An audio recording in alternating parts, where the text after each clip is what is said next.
All right, everybody, I'm Logan Alec, I'm a CPA, and this is my stimulus update for Saturday, October 17th. First of all, thank you to those of you who answered my question yesterday about microphone quality. It seems that most people think that the new microphone is the way to go. Of course, ironically, I'm using the old microphone this morning because I actually had somewhere to be, so I'm not in my home studio. But for home studio use, I think I will stick with the new microphone. So thanks to those of you who answered my question yesterday and responded with your opinion. I really appreciate it. Now, in terms of Mnuchin and Pelosi talks, the flavor of the week this week was the language surrounding a national strategic COVID-19 testing strategy. Pelosi was on MSNBC yesterday implying that she's concerned that the Republican language about this will basically create various slush funds rather than providing a prescription for what we need to stop the spread of COVID-19.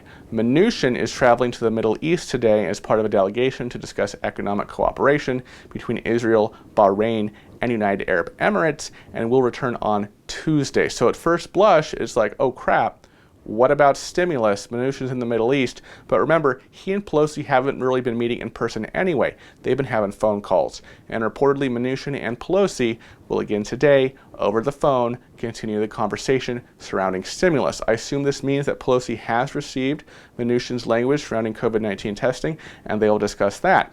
But on the other hand, clearly there are other pressing matters on Mnuchin's plate right now, with the election a mere 17 days away.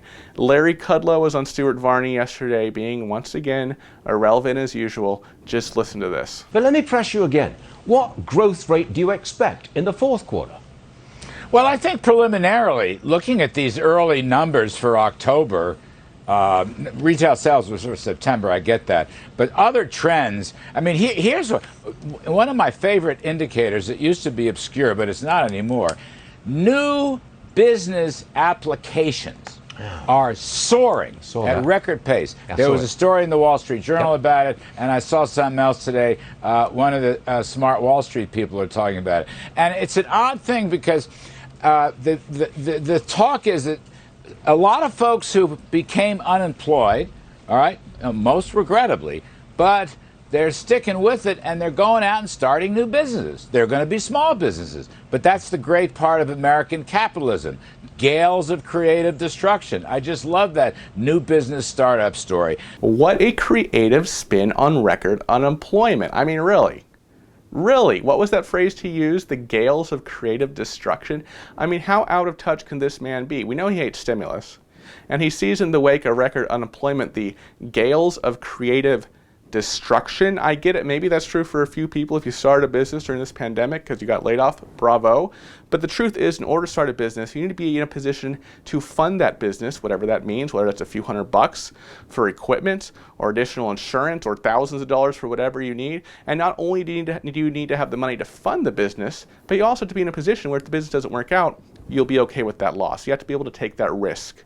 But for many people right now who lost their job, they're not in such a position. They can't even make their rent, or their kids are still at home, and the cost of childcare would outweigh the economics of trying to start a business. This is just Kudlow, once again, being completely irrelevant to the vast majority of the millions of unemployed Americans right now. Kudlow also said that with just over 2 weeks before the election, he thinks it will be difficult to actually get a big stimulus bill done before the election. He did bring up the unused $300 billion in CARES Act money and said that he would like to see that be used for unemployment, PPP for small business, and airline relief. Now, using that money is something I could get on board with. The concerning thing to me is that this money is something that Trump said on September 4th that he wanted to use for stimulus checks. Kudlow didn't mention stimulus checks here. Kudlow did echo the president's claim that the White House eagerly wants a stimulus deal, and that if Nancy Pelosi wanted a deal, that they could round up enough Senate Republicans to get on board behind that deal. Now, if you've been watching the channel, you know what Mitch McConnell has said in recent days on his opinion on what his members will go for in terms of another stimulus, and it's a lot smaller than $1.8 or $2 trillion. Speaking of the Senate, Judge Amy Coney Barrett's hearings before the Senate Judiciary Committee wrapped up this week, and they were an absolute snooze fest. I mean, heck, even Democratic Senator Dianne Feinstein hugged Republican Senator Lindsey Graham, who's the chair of the Senate Judiciary Committee, after the hearings concluded, and Feinstein thanked Graham, saying that these were some of the best hearings she has participated in, and Feinstein has been in the Senate since 1992, so that's kind of saying something. But my point is, these hearings, they didn't rally up the base, right? They're pretty plain vanilla.